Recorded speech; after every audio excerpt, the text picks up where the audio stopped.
මාස්පත ප්‍රාදේශීය ලේකම් කාර්යාල කොට්ටාසේ කිඩපොළ ග්‍රාමයේ ජීවත් වන බී.එම්. බස්නායක මහත්මයා.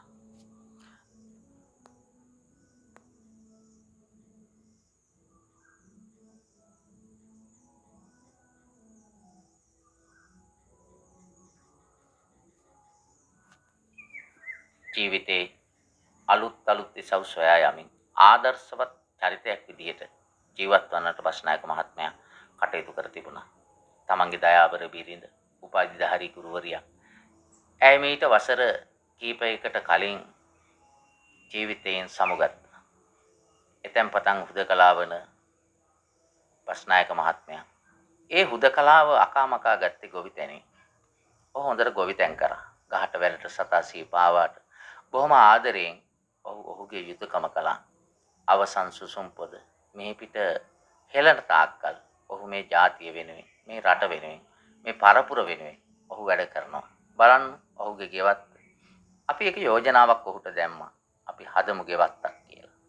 මන්ද ඔහු ප්‍රදේශයේ බොහොම ජනප්‍රිය පිළිවෙලට වැඩ කරන හොඳ ගොවියෙක් විදිහට නමක් දිනාගෙන හිටිය කෙනෙක්. අපේ යෝජනාව ඔහු ඉවත දැමුවේ නැහැ. ඔහු පසුදාම තමන්ගේ සුන්දර ගෙවත්ත ආරම්භ කළා. අපි විටෙන් විට ඔහු මුණ ගැසීමට ගොස් සාකච්ඡා කළා. ඔහු ඇවිදින පුස්තකාලයක් වගේ සාමාන්‍ය පෙළ විතරක් වුවත් ඔහු ගෙන් ගන්නට තියෙන දැනුම මෙතකයි කියන්නට බෑ.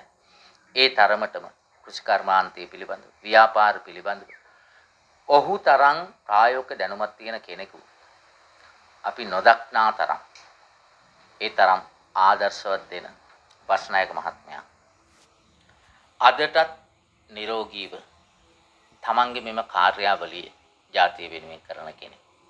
වටපිටාවටත් එහෙම එවැනි කෙනෙක් ජාතියේ සම්පතට පහළ වන ආදර්ශවත් චරිතයක්.